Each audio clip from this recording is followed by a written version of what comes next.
Cardinal says Pope's new encyclical is a warning. The world is on the brink. So this is almost like climate change, you know. Yeah. Everything's on the brink. Everything has to change right now. It's necessary to acknowledge we're on the brink. According to the Cardinal, if Pope Francis's previous encyclical, Laudato Si, on the care of creation, taught us that everything is connected, Fratelli Tutti teaches us that everyone is connected. So we're moving from the environmental, global issues to the human issues.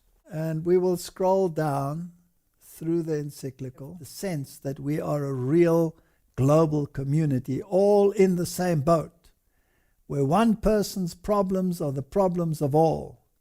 Once more, we realize that no one is saved alone. We can only be saved together. Is there such a thing in the Bible? No.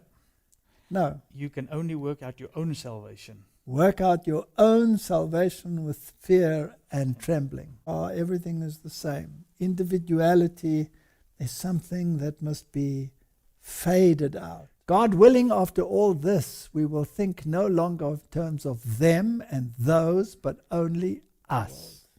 He's going to mix. It is also true that an individual and a people are only fruitful and productive if they are able to develop a creative openness to others, including Christians. They too can be caught up in networks of verbal violence through the internet and various forms of digital communication. Even in Catholic media, limits can be overstepped. Very important. There's no room for the gospel in his fraternity because of privileges enjoyed by others who were born in lands of greater opportunity. The limits and borders of individual states cannot stand in the way of them. Everybody has to be equal. Any head that pops up above the others should be lopped off. And anything that you own is not yours. If you don't understand the agenda behind papal thinking, you will miss the point. So if you have something and another person doesn't have, you are at fault because you have. Not to share our wealth with the poor is to rob them and take away their livelihood. If you own something, you are a thief. When we provide the needy with their basic needs, we are giving them what belongs to them, not to us. This is not biblical thinking. That the Christian tradition has never recognized the right to private property as absolute or inviolable. If you own a piece of land and others have need of it, they may occupy it. So Jesuit theater played a part in this. So you create the crisis, you create the chaos, and then out of the chaos you create your new world. May decline to such a point that the political proscription of them may become feasible and expedient. What protection would they have then against the Catholic state? In 1948, the Jesuit Cavalli explained Roman Catholic state political strategy in La Civiltà Cattolica. It says the Roman Catholic Church, convinced through its divine prerogatives of being the only true church, must demand the right of freedom for herself alone. Because such a right can only be possessed by truth, never by error. In a state where the majority of the people are Catholic, the Church will require that legal existence be denied to error, and that if religious minorities actively exist, they shall have only a de facto existence without opportunity to spread their beliefs. Sure. This is Jesuit thinking. If you belong to some group that believes the Bible, that believes that Jesus is the only way to salvation, that believes that the Word of God is the norm and standard for your life, that believes that the law of God in its entirety, all 10 commandments is binding, you will be an anathema in the eyes of this church.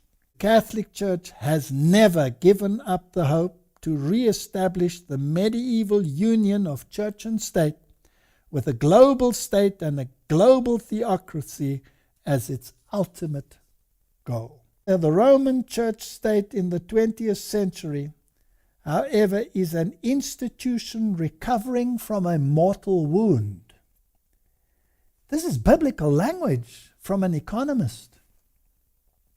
If and when it regains in full power and authority, it will impose a regime more sinister than any the planet has yet seen. I find it very interesting, my young brother, that Archbishop Quigley in 1903 in the Chicago Tribune wrote the following: "When the United States rules the world, the Catholic Church will rule the world." According to canon law, the control of all property of the Roman Church state belongs to the Pope, its supreme emperor. Catholic economic thought has developed by the popes in their encyclicals and by Roman Church state councils has been a contributor to feudalism and guild socialism in Europe during the Middle Ages. The possession of all things in common is the natural law. The doctrine of rerum novarum began little by little to penetrate amongst those who, being outside Catholic unity, do not recognize the authority of the Church. And these Catholic principles of sociology gradually became part of the intellectual heritage of the whole human race. Those picked men, secret societies, conspiracy theories. So John Robbins sums it up. And he asks the question, who are those picked men? He says, those picked men, we have named the auxiliaries of the church, quoting what the Pope had said, who have been so instrumental in ending the free enterprise system of the 19th century and substituting a system of effective interference in government in the 20th century. Who those picked men are, I do not know.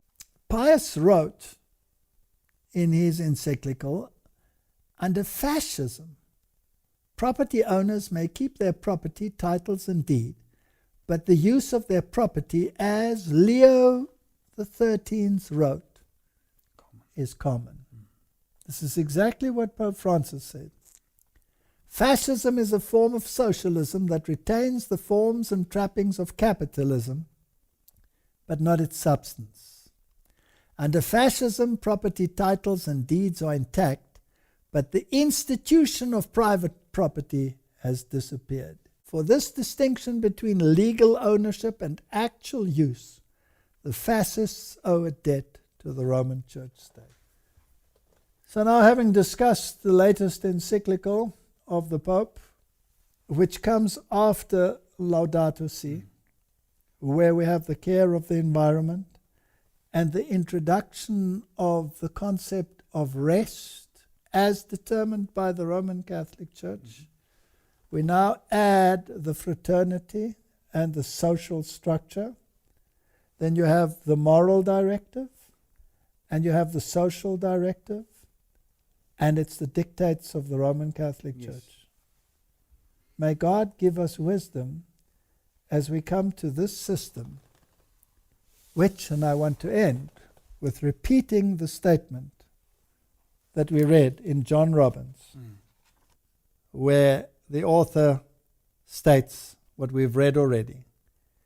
The Roman Church state in the 20th century, let's make that the 21st century, however, is an institution recovering from a mortal wound.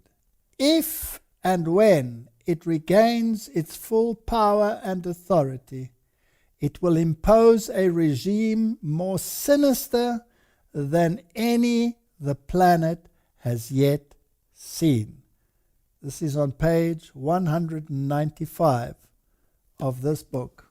May God grant humanity mercy, and may they find refuge under the wing of Jesus Christ, so that they may understand what true liberty is all about.